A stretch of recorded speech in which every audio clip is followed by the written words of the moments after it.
வணக்கம் ஃப்ரெண்ட்ஸ், நீங்கள் என்ன பார்க்க போகிறோம்? தினந்தோறும் நடக்கும் நடப்பு நிகழ்வுகளை பற்றி பார்க்க போகிறோம். முழுமையாக பாருங்கள். இக்காரணத்துக்கு கொஞ்சம் வீடியோ ஸ்கிப் பண்ணாதீங்க. வாங்க வீடியோக்குள்ளே போகலாம். லேட்டஸ்ட் கவர்மெண்ட் ஜாப்ஸ் ட்ரெண்டிங் சேனலை சப்ஸ்கிரைப் பண்ணாதவங்க சப்ஸ்கிரைப் பண்ணிக்கோங்க. நம்ம சேனலில் போடுற ஒவ்வொரு வீடியோவும் உடனுக்குடன் தெரிய இந்த பெல் பட்டனை கிளிக் பண்ணுங்கள். தேசிய செய்திகள். பிப்ரவரி 11, 12 தேதிகளில் ராஜஸ்தான், ஜெய்ப்பூர், கோட்டா, ஆழ்வார் ஆகிய பகுதிகளில் பேரிடர் நிறுவனம் பயிற்சி பரிசோதனைப்பட்டது. பிப்ரவரி 11, 12 தேதிகளில் ராஜஸ்தான், ஜெய்ப்பூர், கோடா, ஆழ்வார் ஆகிய பகுதிகளில் பேரிடர் நிறுவனம் பயிற்சி பரிசோதிக்கப்பட்டது. இந்த ராணுவத்தின் சார்பாக ஜெய்ப்பூரை சேர்ந்த சப் சக்தி பிரிவு ஒரு மனிதாபிமான கூட்டு உதவி பயிற்சிக்கான பேரிடர் நிறுவனம் பயிற்சி நடத்தியது. இப்பயிற்சி தேசிய பேரிடர் மேலாண்மை அமைப்பின் ஒத்துழைப்புடன் நடத்தப்பட்டு கொண்டிருக்கிறது. இந்த கூட்டு பயிற்சி பின்வருபவர்களின் பங்களிப்பை கொண்டிருக்கும்: ஆயுதப்படைகள், தேசிய பேரிடர் மேலாண்மை, ராஜஸ்தான் மாநில பேரிடர் மேலாண்மை. இருக்கை பயிற்சி வடிவத்தில் ஜெய்ப்பூரில் ஆரம்பித்து கோடா மற்றும் ஆழ்வாரை தோண்டும் வண்ணம் இந்த பயிற்சி 3 இடங்களில் ஒரே தேர்தலில் நடத்தப்பட்டது. டிஎன்பிசி துளிகள். மின் வர்த்தகங்கள் சந்தையில் நியாயமான மற்றும் போட்டி சூழ்நிலை செய்திடும் வகையில் அரசு மின்னணு சந்தை அமைப்பு கவர்மெண்ட் மார்க்கெட் ஸ்பேஸ் இந்திய போட்டி ஆணையம் ஒரு புரிந்துணர்வு ஒப்பந்தத்தில் கையெழுத்திடப்பட்டுள்ளது.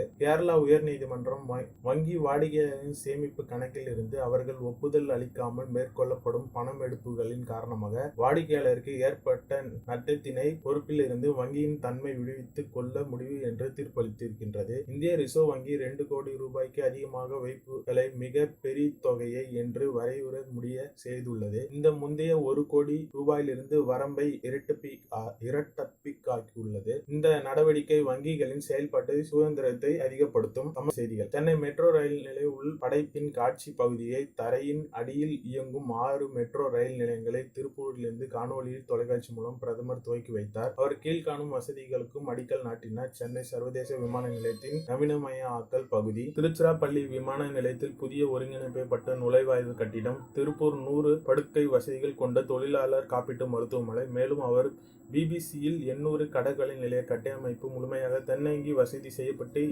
அதன் விநியோக வசதிகளும் நாட்டிற்கு அர்ப்பணித்தார். மாற்றுத்திறனாளிகளுக்கு புதிய பதிவு முகவரியில் மாற்றம், விவரங்கள் மாற்றம் மற்றும் தங்கள் மாற்றுத்திறனாளிகள் என்றும் குறிப்பிடும் ஆகியவற்றை கைபேசி செயலின் மூலம் செய்வதற்கு வசதியாக PW செயலி என்ற செயலை வெளியிடப்பட்டது. அறிவியல் மற்றும் தொழில்நுட்ப செய்திகள். திட எரிபொருள் குழாய் கொண்ட ராம்ஜெட். பாதுகாப்பு ஆராய்ச்சி மற்றும் மேம்பாட்டு அமைப்பால் ஒடிசாவில் 2வதாக உள்நாட்டிலேயே வடிவமைக்கப்பட்ட திட்ட எரிபொருள் குழாய் கொண்டு ramjet, solid fuel detect ramjet, SFDR என்று சொல்வார்கள், உந்து விசை அடிப்படையில் அமைந்த ஏவுகணை அமைப்பின் வெற்றிகரமாக பரிசோதனை செய்யப்பட்டது மற்றும் ப்ரோபெல்ட் அண்ட் ஆக்சிலைட்டர்களை ஆகியவற்றை கொண்டு செல்லும் வழக்கமான ராக்கெட்களை போல அல்லாத ராம்ஜெட் ஆனது ஒரு ஜெட் இயந்திரத்தை போல காற்றை ஒரு ஆகச்சிறந்ததாக உபயோகிக்கிறது. எனவே இதன் மூலம் தேவைப்படும் எரிபொருள் எடையை வெளியேற்றப்படுகின்றது. இதன் மூலம் எதிரிகளின் தாக்குதல்களில் இருந்து முழுமையாக பாதுகாப்பு வசதியினை அளிப்பது மற்றும் பல அடுக்கு ஆகாய பாதுகாப்பு கொண்ட என்ற 2 பிரிவுகளால்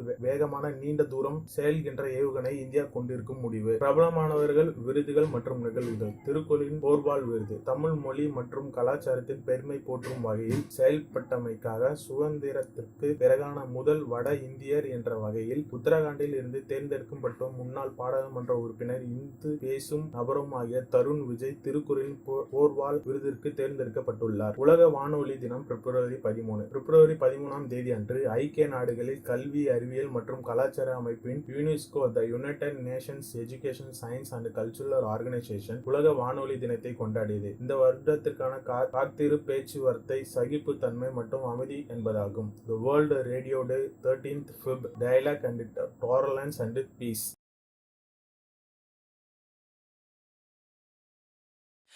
I never